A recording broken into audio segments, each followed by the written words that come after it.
everyone, welcome again my YouTube channel Medical Hub Ladakh.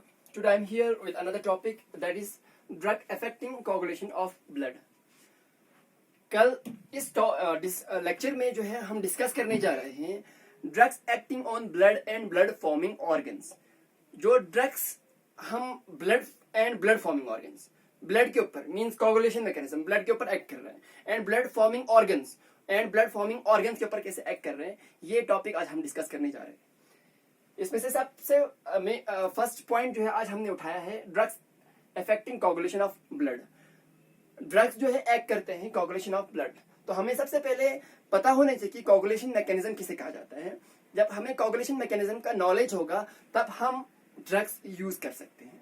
तो आज इस लेक्चर में सबसे पहले मैं डिस्कस करने जा रहा हूं mechanism of haemostasis. Means coagulation mechanism को second point medical term use किया जाता है हीमोस्टेसिस. याद रखिए कोगुलेशन मैकेनिज्म को ही हीमोस्टेसिस कहा जाता है. इसी मैकेनिज्म के द्वारा ब्लीडिंग को जब भी कहीं पे जब टिश्यू रप्चर हो जाते हैं, जब कोई ब्लड वेसल जब रप्चर हो जाते हैं, उन ब्लड वेसल से उन रप्चर्ड साइड से ब्लीडिंग को स्टॉप किया जाता है इस मैकेनिज्म के द्वारा. और इस मैकेनिज्म को कहते हैं हम हीमोस्टेसिस कहते हैं. Hemostasis is the arrest of blood flow and control of hemorrhage from an injured blood vessels. Means it is the arrest of blood flow. Means blood flow को ये stop करते हैं and control करते हैं hemorrhage को, bleeding को control करते हैं from an injured blood vessels. जब भी कहीं पे ब्लड वेसल, जब कोई टिश्यू, जब कोई साइड से जब रप्चर हो जाते हैं, उन रप्चर्ड साइड से ब्लीडिंग को, हिमोरेज को ये कंट्रोल कर लेते हैं इस मैकेनिज्म के द्वारा. इसमें इन्वॉल्व होता है series of physical and biochemical changes following an injury of blood vessels. जब भी कोई ब्लड वेसल जब रप्चर हो जाते हैं, जब इंजरी हो जाते हैं, उन साइड से जब ब्लीडिंग होता है, इस ब्लीडिंग को स्टॉप किया जाता है इस हीमोस्टेसिस मैकेनिज्म के द्वारा by a series of physical and biochemical changes. यहाँ पे कई फिजिकल एंड बायोकेमिकल चेंजेस हमें दिखने को मिलता है जब भी कोई टिश्यू, जब भी कोई ब्लड वेसल जब रप्चर हो जाते हैं तो वहां पे फिजिकल एंड बायोकेमिकल चेंजेस हमें देखने को मिलता है. अब इसमें फिजिकल एंड बायोकेमिकल चेंजेस कौन से ये होते हैं. अब जब भी कहीं पे किसी एजेंट के द्वारा या कोई शार्प पॉइंट से या कोई हीट से या कोई एसिड से या कोई किसी भी केमिकल्स की वजह से, केमिकल से जब कोई टिश्यू जब रप्चर हो जाते हैं, जब कोई ब्लड वेसल जब रप्चर हो जाते हैं, उन रप्चर्ड एरिया से ब्लीडिंग को कैसे स्टॉप किया जाता है और उनको कैसे हील किया जाता है, आज हम यहाँ पर ये टॉपिक डिस्कस करने जा रहे हैं. जब भी कहीं पे जब कोई टिश्यू जब रप्चर हो जाते हैं, जब कोई ब्लड वेसल जब रप्चर हो जाते हैं, यहाँ पर ये रप्चर्ड टिश्यूज, ये रप्चर्ड सेल्स जो है कुछ केमिकल सेक्रेट कर लेते हैं. इन केमिकल सेक्रीशंस की वजह से कुछ फिजिकल चेंजेस हमें दिखने को मिलता है. बायोकेमिकल चेंजेस मींस जो रप्चर्ड टिश्यू है, जो रप्चर्ड सेल्स हैं, ये रप्चर्ड सेल्स कुछ केमिकल्स रिलीज कर लेते हैं. लाइक हमने कहा सेरोटोनिन सेक्रेट कर लेते हैं या टिश्यू थ्रोम्बोप्लास्टिन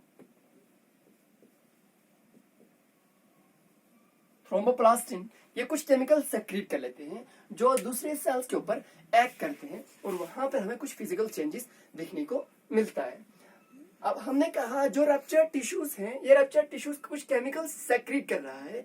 इनके केमिकल सेक्रेशंस की वजह से वहां पे हमें कुछ फिजिकल चेंजेस देखने को मिलता है. मींस यहाँ पे फर्स्ट थिंक आपको क्या देखने को, फर्स्ट जो हमारा अपीयरेंस होगा वो हमारे फिजिकल चेंजेस में वास्तव कंस्ट्रक्शन होगा. मींस ब्लड वेसल्स कंस्ट्रिक्ट हो जाएंगे. इन केमिकल सेक्रेशंस की वजह से ब्लड वेसल्स कंस्ट्रिक्ट हो जाते हैं उस इंजर्ड साइड पर, उस रप्चर्ड साइड पर, ताकि वहां पे फ्लो रेट, ब्लड की फ्लो रेट को रिड्यूस किया जाए जिससे वहां पर ब्लीडिंग स्टॉप कर सके, ब्लीडिंग को थोड़ा रिड्यूस कर सके. मींस फर्स्ट क्या रहा, वासो कंस्ट्रक्शन. कुछ केमिकल्स, कुछ रप्चर्ड टिश्यूज जो है केमिकल सेक्रेट कर रहे हैं और वो केमिकल्स जो है ब्लड वेसल्स के ऊपर एक्ट करके वहां पे फ्लो रेट को रिड्यूस कर रहा है जिसकी वजह से ब्लीडिंग को स्टॉप किया जा सकता है. सेकंड थिंग, जब ये कुछ केमिकल जब सेक्रेट किया, जब ये साइड जब इंजर्ड हो गया, इन इंजर्ड साइड से यहां पर प्लेटलेट्स एक्टिवेट हो जाते हैं. प्लेटलेट्स एक्टिवेट हो जाते हैं अब इस एंटायर मैकेनिज्म ऑफ हीमोस्टेसिस को हमने डिवाइड किया गया है 3 पार्ट्स में। सबसे पहले जब भी कोई ब्लड वेसल्स, मैं अभी डायग्रामेटिकली यहाँ पे रिप्रेजेंट कर रहा हूँ, ये है हमारा ब्लड वेसल्स, ये हमारा क्या है, ब्लड वेसल है, ये हमारा एंडोथेलियल लाइनिंग्स है, और यहाँ पर कोलेजन फाइबर्स प्रेजेंट होते हैं। यहाँ पर क्या होता है, कोलेजन फाइबर्स प्रेजेंट होते हैं। हमने यहाँ पे कैटेगराइज किया गया है एक्स्ट्रा वास्कुलर इफेक्ट। सबसे पहले जब भी कोई टिश्यू, जब भी कोई ब्लड वेसल जब रप्चर हो जाते हैं, ये है हमारा ब्लड वेसल्स और ये है एंडोथेलियल लाइनिंग्स।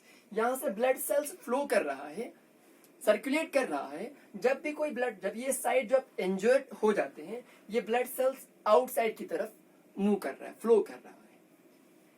ये प्लेटलेट्स यहाँ पर जब आउटर साइड की तरफ जब मूव करना जब स्टार्ट कर लेते हैं, ये प्लेटलेट जो है यहाँ पर कोलेजन फाइबर के एक्सपोजर में आ जाते हैं, उसके कांटेक्ट में आ जाते हैं, जिसके द्वारा ये प्लेटलेट एक्टिवेट हो जाते हैं। अब यहाँ पर ये जो रप्चर टिश्यूज हैं, ये कुछ केमिकल्स सेक्रीट कर लेते हैं। सबसे पहले ये कुछ क्या कर लेते हैं, कुछ केमिकल्स सेक्रीट कर लेते हैं, जिसकी वजह से यहाँ पर वो केमिकल सबस्टेंस रिएक्ट कर लेते हैं अदर सबस्टेंस के साथ। लाइक जैसे कि हमने यहाँ पे कहा, certain substance are released from the tissue which reacts with plasma and platelets, platelet factors।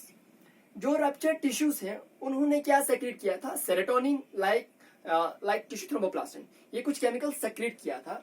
ये केमिकल सेक्रेशंस जो है एक्ट कर रहे हैं अदर फैक्टर्स के साथ। लाइक जैसे कि अगर टिश्यू थ्रोम्बोप्लास्टिन अगर वहां सेक्रेट हो गया, ये टिश्यू थ्रोम्बोप्लास्टिन जो है अनदर फैक्टर्स के साथ, बाकी फैक्टर्स के साथ रिएक्ट करके कोगुलेशन मैकेनिज्म को एक्टिवेट करवा सकते हैं।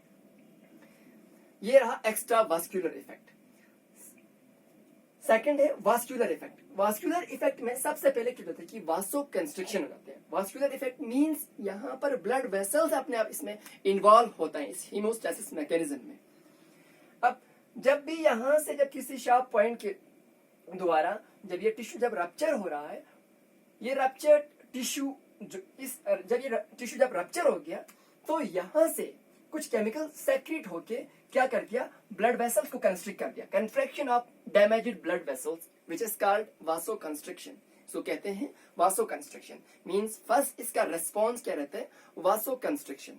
ब्लड वेसल्स को कंस्ट्रिक्ट करेगा, जिसके द्वारा यहां से ब्लड फ्लो रेट को रिड्यूस किया। अब देखिए, पहले देखिए ब्लड वेसल्स कितना डायलेट था, अभी देखिए यहाँ पर उसके बाद जब हीमोस्टेसिस जब मैकेनिज्म जब स्टार्ट हो गया, उस वक्त पे ये नैरो हो जाते हैं, कंस्ट्रिक्ट हो जाते हैं। इसको कहते हैं हम वासो कंस्ट्रिक्शन कहते हैं, जिसकी वजह से यहाँ पे ब्लड की फ्लो रेट को रिड्यूस कर सकते हैं, तो यहाँ पे ब्लीडिंग कम होगी। एंड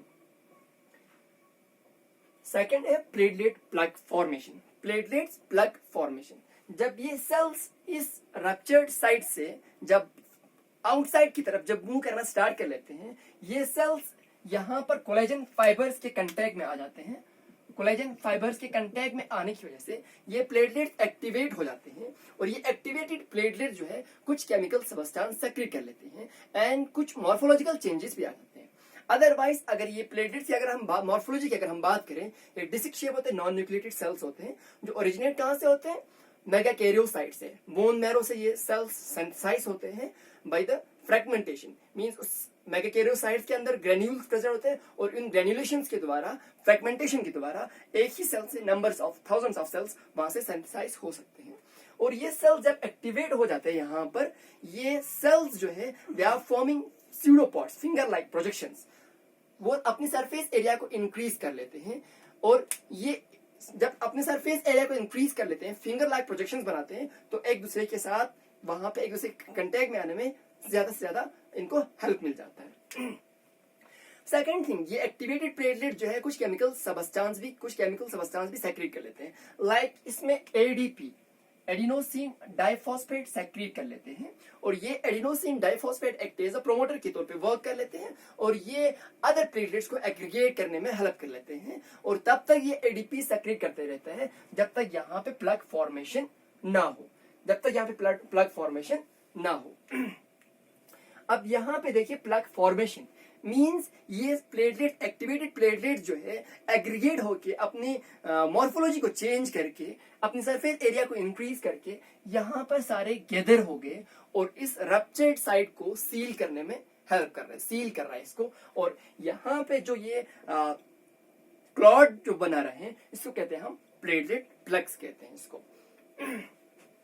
अब जब ये एक्टिवेटेड प्लेटलेट्स जो है जब एक्टिवेट हो जाते हैं, ये एक्टिवेटेड प्लेटलेट्स कुछ ग्रेन्यूल्स सेक्रेट करते हैं विच कंटेन रिच एटीपी, जिसमें एटीपी बहुत ही ज्यादा मात्रा में प्रेजेंट होते हैं। और यहाँ पर ये फॉस्फोलिपोप्रोटीन कुछ केमिकल सबस्टेंस अपने सरफेस मेम्ब्रेन पे, अपने प्लाज्मा मेम्ब्रेन के ऊपर सेक्रेट कर लेते हैं। They are called plasma platelet factor third, उनको क्या कहा जाता है, प्लेटलेट फैक्टर थर्ड कहा जाते हैं। और ये एक्टिवेट करवा लेते हैं अदर कोगुलेशन फैक्टर्स को, जिसके द्वारा कोगुलेशन मैकेनिज्म को एक्टिवेट करते हैं। जब यहाँ पे इस साइड को कंप्लीटली सील किया, उसके बाद इसको हील करना है। मींस कभी कभार जब हमें कहीं पे जब इंजरी होते हैं तो उसके ऊपर रेडनेस, रेड सा थोड़ा सा कुछ हार्ड थिंग्स सबस्टेंस यहाँ पे बन जाते हैं और कुछ दिनों के बाद वो रिमूव होके अपने आप वहाँ पे टिश्यू जो है रिपेयर होना स्टार्ट हो जाते हैं। और हीमोस्टैसिस मैकेनिज्म में खाली ब्लीडिंग को स्टॉप करना नहीं है, हीमोस्टैसिस मैकेनिज्म में ब्लीडिंग को स्टॉप करना और उसके बाद वहां पे जो ब्लड में जो सॉल्युबल प्रोटीन्स होते हैं, उन सॉल्युबल प्रोटीन्स को इनसॉल्युबलाइज करके सॉलिड फॉर्म में बना के फाइब्रिन थ्रेड्स बना के इस साइड पे ब्लॉक कर देना, ब्लीडिंग को स्टॉप करना। और उसके बाद उस फाइब्रिन नेटवर्क्स को, उन इनसॉल्युबल प्रोटीन्स को रिमूव करके यहाँ पे टिश्यू रिपेयर करना, इसको कहते हैं हीमोस्टैसिस मैकेनिज्म कहा जाता है। और यहाँ पे देखिए प्लग फॉर्मेशन बनाया, फिर उसके बाद फाइब्रिनोलाइसिस। फाइब्रिनोलाइसिस मींस जो फाइब्रिनोजन सॉल्युबल प्रोटीन था, सबसे पहले इसको इनसॉल्युबल प्रोटीन में कन्वर्ट किया था in the process of haemostasis. Haemostasis mechanism में इसको कन्वर्ट किया गया था इनसॉल्युबल प्रोटीन में, विच इज कॉल्ड फाइब्रिनोजन। इसको क्या जाता है, फाइब्रिनोजन को फाइब्रिन में कन्वर्ट कर लेते हैं। मींस वहां पे इनसॉल्युबल प्रोटीन्स बना लेते हैं।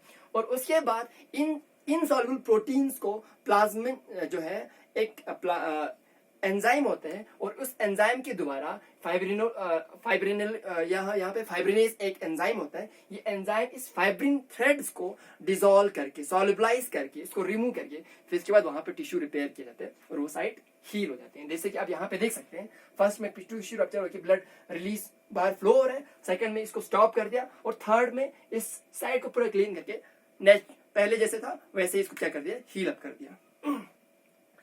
थर्ड जो है वास्कुलर इफेक्ट। वास्कुलर इफेक्ट में ब्लड कोगुलेशन को हमने दो पाथवेज में डिवाइड किया गया है, क्योंकि ब्लड जो है दो पाथवेज के द्वारा कोगुलेट होते हैं। दो पाथवेज के द्वारा ये ब्लड सेल्स एक्टिवेट होकर कोगुलेशन मैकेनिज्म को परफॉर्म कर लेते हैं। और इन पाथवेज को हम क्या कहते हैं, intrinsic pathway and in extrinsic pathway. Intrinsic pathway जब कोई टिश्यू, जब डीप टिश्यू, जब कोई ब्लड वेसल जब रप्चर हो जाते हैं उस वक्त पे ये इंट्रिंसिक पाथवे एक्टिवेट हो जाते हैं। और जब कहीं पे माइनर कोई टिश्यू रप्चर हो गया, कैपिलरी कोई रप्चर हो गया, उस वक्त पे एक्सट्रिंसिक पाथवेज एक्टिवेट होकर ब्लड कोगुलेशन को एक्टिवेट करवा लेते हैं। और ये एक इंपॉर्टेंट प्रोसेस है, क्योंकि अगर इसमें कोई डिफिशियंसी, इसमें कोई डिजीज, एबनॉर्मल फिजियोलॉजिकल फंक्शन अगर होंगे तो ना उसको कहीं पे हम सर्जिकल प्रोसीजर्स परफॉर्म कर सकते हैं, और अगर उसको कहीं पे ब्लीडिंग हो जाती है तो ब्लीडिंग स्टॉप होने में बहुत मुश्किल हो सकता है। ये एक नेचुरल प्रोसेस है जिस मैकेनिज्म के द्वारा, जिस प्रोसेस के द्वारा ब्लीडिंग को इंजरी के टाइम, कहीं कोई एक्सीडेंट के टाइम, कोई जब कोई ब्लड वेसल, जब कोई टिश्यू जब रप्चर हो जाते हैं उस वक्त ब्लीडिंग को स्टॉप करने में इस मैकेनिज्म के द्वारा ब्लीडिंग को स्टॉप किया जाता है। First is intrinsic pathway and second is extrinsic pathway. इन दो पॉइंट्स को हम आगे डिस्कस करने जा रहे हैं diagrammatically, extrinsic pathway and intrinsic pathway को। अभी हम स्टार्ट कर रहे हैं इंट्रिंसिक एंड एक्सट्रिंसिक पाथवेज को। तो कोगुलेशन मैकेनिज्म में दो पाथवेज होते हैं। इन दो पाथवेज के द्वारा ब्लड को कोगुलेट किया जाता है। हम मोस्टली लेबोरेटरीज में टेस्ट करते हैं bleeding time and clotting time. ये दो टेस्ट जो है जो डिफरेंट पाथवेज के लिए इस्तेमाल यूज करते हैं, डिफरेंट पाथवेज के लिए। First pathway intrinsic pathway. जब भी कोई टिश्यू डीप रप्चर हो जाते हैं, जब कोई ब्लड वेसल जब रप्चर हो जाते हैं तो उस वक्त पे इंट्रिंसिक पाथवे एक्टिवेट हो जाते हैं। ये इंट्रिंसिक पाथवे कैसे एक्टिवेट होते हैं? जब ये ब्लड वेसल था, जब ये ब्लड वेसल जब रप्चर हो जाते हैं, इसके इस आउटर लेयर में कोलेजन फाइबर्स प्रेजेंट होते हैं, हमने पहले भी कहा था। तो ये प्लेटलेट जब यहाँ से फ्लो आउट होने लगता है तो ये कोलेजन फाइबर्स के कांटेक्ट में आ जाते हैं और ये प्लेटलेट्स एक्टिवेट हो जाते हैं। इसीलिए हमने यहाँ पे लिखा है कोलेजन फाइबर्स। जब ये कोलेजन फाइबर के साथ एक्टिवेट में कांटेक्ट में आ गया तो प्लेटलेट्स एक्टिवेट हो रहा है और कई कोगुलेशन फैक्टर्स को सेक्रीट कर रहा है, रिलीज कर रहा है वहां से। इसमें एक प्रोटीन है प्री कैलिक्रिन कहा जाता है। ये प्री कैलिक्रिन जो है इसको कन्वर्ट किया जाता है एक एक्टिव फॉर्म में, जिसको हम क्या कहते हैं, कैलिक्रिन कहते हैं। ये कैलिक्रिन, ये सारा मैकेनिज्म जो है एक कैस्केड मैकेनिज्म के द्वारा है। इस मैकेनिज्म को कैस्केड मैकेनिज्म कहा जाता है इसलिए क्योंकि यहाँ पे सीरीज ऑफ रिएक्शन जो है एक दूसरे को एक्टिवेट करवाते जाते हैं। पहले भी एक एग्जांपल दिया था, एक ट्रेन की बुगी की तरह है। मींस अगर इंजन चल पड़ा तो सारे ट्रेन के जो बुगीज हैं वो सारे एक साथ चल पड़ेंगे क्योंकि they are linked with each anothers. इसीलिए ये जब एक एक्टिवेट हो गया तो एक दूसरे को दूसरा, तीसरे को तीसरा, चौथे को एक्टिवेट करवाते करवाते इस होल रिएक्शन को प्रोसीड कर लेते हैं। तो यहाँ पे हमने कहा जब भी कहीं पे जब टिश्यू, जब ब्लड वेसल जब रप्चर हो जाते हैं तो वहां से प्लेटलेट एक्टिवेट, यहाँ से कोलेजन फाइबर के कांटेक्ट में आ गया जिसकी वजह से ये प्लेटलेट एक्टिवेट हो गया और ये प्लेटलेट्स एक्टिवेट होकर कई कोगुलेशन फैक्टर्स जो है सेक्रेट कर रहा है। इसमें से एक है प्री कैलिक्रिन, ये एक्टिव फॉर्म में जब कन्वर्ट कर देते हैं कैलिक्रिन, और ये कैलिक्रिन जो है फिर high molecular weight of kininogen, यहाँ पे मैंने शॉर्ट फॉर्म में लिख रखा है high molecular weight of kininogen, H for high, M for molecular weight, K for kininogen. ये किनिकिनोजन जो है एक्टिवेट करवा लेते हैं और ये high molecular weight of kininogen activate करवा लेते हैं फैक्टर नंबर 12 को। फैक्टर नंबर 12 जो है एक इनएक्टिव फॉर्म ऑफ प्रोटीन है जो हमारे कोगुलेशन फैक्टर्स में प्रेजेंट 13 कोगुलेशन फैक्टर्स में हम इसको ये करते हैं, गिनते हैं। और ये 12 कोगुलेशन फैक्टर नंबर 12 जो है एक्टिवेट करवा, जब एक्टिवेट हो जाते हैं हम इसको क्या कहते हैं, फैक्टर नंबर 12A। मींस 12 को 12A में एक्टिवेट कन्वर्ट किया, दैट मींस ये एक्टिव फॉर्म में है। अब ये एक्टिव फॉर्म ऑफ 12 जो है 11 कोगुलेशन नंबर फैक्टर नंबर 11 को फैक्टर नंबर 11 को एक्टिवेट करवाने में हेल्प करेंगे और ये इनएक्टिव फॉर्म ऑफ 11 को एक्टिव फॉर्म ऑफ 11 में कन्वर्ट कर लेते हैं। और ये 11 फॉर्म, एक्टिव फॉर्म ऑफ 11 जो है कोगुलेशन फैक्टर नंबर 9 को एक्टिवेट करवा लेते हैं 9A में। अब यहाँ पे 9A जो है कोगुलेशन फैक्टर नंबर 8 को एक्टिवेट करवाने में हेल्प कर लेते हैं इन the presence of phospholipid and calcium. और ये कैल्शियम जो है कोगुलेशन फैक्टर नंबर 4 में हम इसको गिनते हैं, 4 में गिनते हैं इसको, कोगुलेशन फैक्टर नंबर 4 को हम इसमें गिनते हैं क्योंकि हमारे पास कितने कोगुलेशन फैक्टर्स हैं, 13 कोगुलेशन फैक्टर्स हैं और उन 13 में से कुछ एक्सट्रिंसिक पाथवे में, कुछ इंट्रिंसिक पाथवे, कुछ एक्सट्रिंसिक पाथवे और कुछ कॉमन पाथवेज में यूज होते हैं।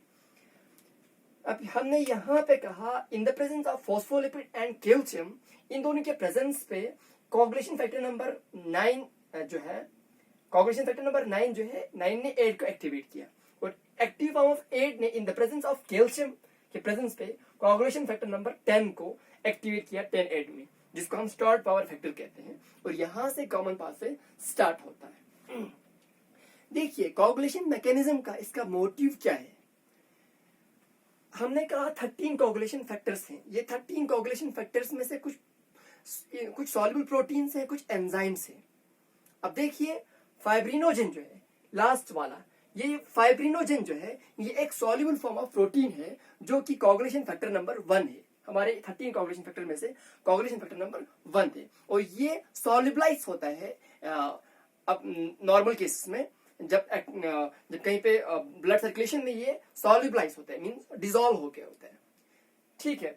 और इस डिसॉल्व फॉर्म ऑफ प्रोटीन को सॉलिड फॉर्म में बनाने के लिए एक एंजाइम होता है, उस एंजाइम को एक्टिवेट करवाने के लिए इतने सीरीज ऑफ रिएक्शन जो है एक्टिवेट करवाते जा रहा है।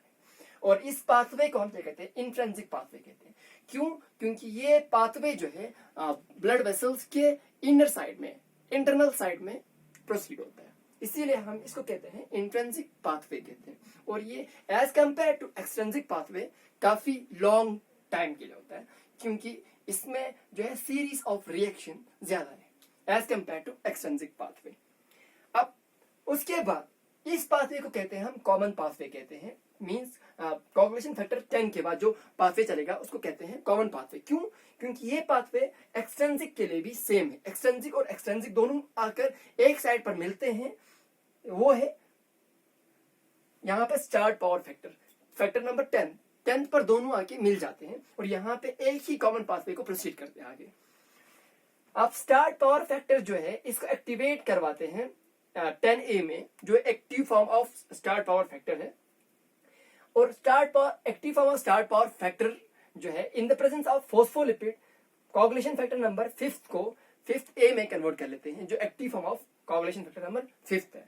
ठीक है, अब इसका मेन मोटिव क्या होता है कि कोगुलेशन फैक्टर नंबर 2 को एक्टिवेट करवाना, क्योंकि कोगुलेशन फैक्टर नंबर 2 जो है ये एक प्रो एंजाइम है। ये क्या है? एक प्रो एंजाइम है, means inactive form of enzyme है, जो एंजाइम रेस्पॉन्सिबल है फॉर किसके लिए? फाइब्रिन के लिए। मींस फाइब्रिनोजन को, एक सॉल्युबल प्रोटीन को इनसॉल्युबलाइज करने के लिए रिस्पॉन्सिबल है ये एंजाइम। और इस एंजाइम को एक्टिवेट करवाने के लिए इतने सीरीज ऑफ रिएक्शन एक्टिवेट होते आ रहा है। अब यहाँ पे कोगुलेशन फैक्टर नंबर 5 जो है एक इस प्रो एंजाइम को, इस एक्टिव फॉर्म ऑफ एंजाइम को एक्टिवेट करवा लेते हैं इन थ्रोम्बिन में। अदरवाइज ये कोगुलेशन फैक्टर नंबर जो है 2 है, इसको कहा जाता है कि प्रोथ्रोम्बिन कहा जाता है। क्या कहते हैं? प्रोथ्रोम्बिन कहते हैं। और इस प्रोथ्रोम्बिन को थ्रोम्बिन में कन्वर्ट कर लेते हैं। अब ये एक एक्टिव फॉर्म ऑफ एंजाइम है जो एक्ट कर सकते हैं फाइब्रिनोजन के ऊपर, एक्ट कर सकते हैं, क्योंकि फाइब्रिनोजन जो है एक सॉल्युबल प्रोटीन है जो उस वक्त जो है नॉर्मल केसेस में ब्लड में डिसॉल्व है। ठीक है, अगर आप देख सकते हैं ब्लड में हमें कोई सॉलिड सबस्टेंस दिखने को नहीं मिलता है। ब्लड जो है बिल्कुल डिसॉल्व सबस्टेंस सॉल्यूशन हमें देखने को मिलता है। तो ये एंजाइम जो है जब आप एक्टिवेट होके इस फाइब्रिनोजन के ऊपर एक्ट करते हैं, जो कि एक सॉल्युबल प्रोटीन है, और इस सॉल्युबल प्रोटीन को कन्वर्ट कर लेते हैं इनसॉल्युबल प्रोटीन में, जिसको हम कहते हैं फाइब्रिन कहते हैं। और ये फाइब्रिन के थ्रेड्स लाइक स्ट्रक्चर्स बनाते हैं, धागा जैसे बनाते हैं।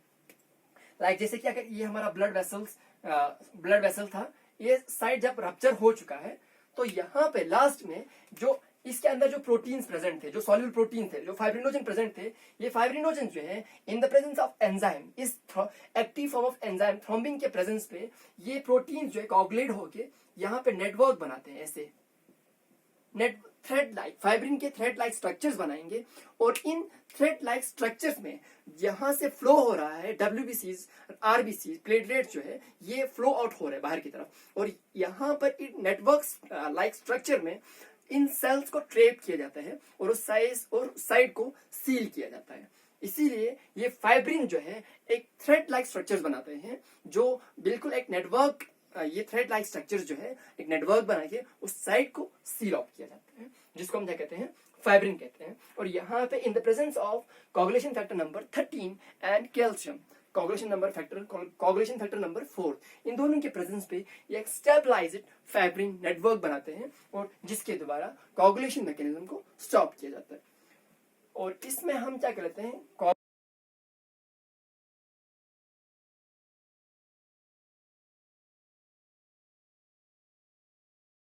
क्लॉटिंग टाइम को हम डिटरमाइन करते हैं। क्लॉटिंग टाइम से हमें पता चलता है कि आपकी एक्सट्रिंसिक पाथवे की स्टेटस कैसा है, कंडीशन ये कितना एक्टिव है। क्लॉटिंग टाइम से हम पता कर सकते हैं। And second thing is extrinsic pathway. जब भी हमें कहीं पे कोई छोटी सी जब चोट पहुंचती है तो ब्लीडिंग उतना नहीं होता है, वो विद इन 1 to 2 मिनट्स में स्टॉप हो जाता है। आप कभी देखते हो कि जब हम ब्लीडिंग टाइम करते हैं तो हम फिंगर प्रिक करते हैं, तो मीन्स यहाँ पे कैपिलरी रप्चर हो रहा है, टिश्यू रप्चर हो रहा है, न कि ब्लड वेसल रप्चर हो रहा है। ठीक है, यहाँ पे लार्ज ब्लड वेसल्स रप्चर नहीं हो रहा है। तो यहाँ पे एक्सट्रिंसिक पाथवे में क्या होता है कि coagulation factor number 7 and tissue thromboplastin, जो कोगुलेशन फैक्टर नंबर 3 है, इन कोगुलेशन टिश्यू थ्रोम्बोप्लास्टिन जो है ये रिलीज किया जाता है। जो रप्चर्ड टिश्यू है, जो रप्चर्ड सेल्स है, उन सेल से ये कोगुलेशन फैक्टर नंबर 3 जो है रिलीज होता है। और ये यहाँ पर इन the presence of coagulation factor number 7, इसके प्रेजेंस पे एक्टिवेट करवा लेते हैं कोगुलेशन फैक्टर नंबर 10 को।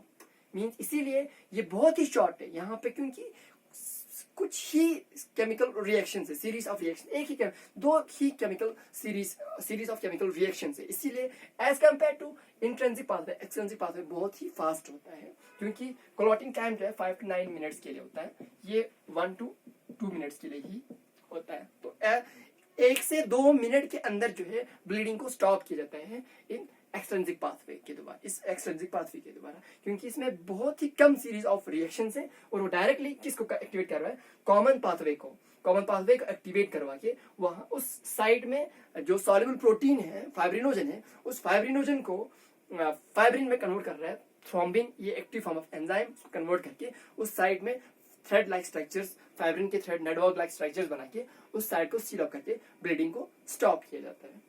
और इस मैकेनिज्म के द्वारा ब्लीडिंग को स्टॉप किया जाता है। 2 पाथवेज हैं मोस्ट, हमेशा याद रखना, extrinsic pathway and intrinsic pathway. और एक्सट्रिंसिक पाथवे बहुत ही फास्ट होता है as compare to intrinsic pathway, और दोनों पाथवे जो है एक पाथवे पे मिलते हैं और उस पाथवे को क्या कहते हैं, कॉमन पाथवे कहते हैं।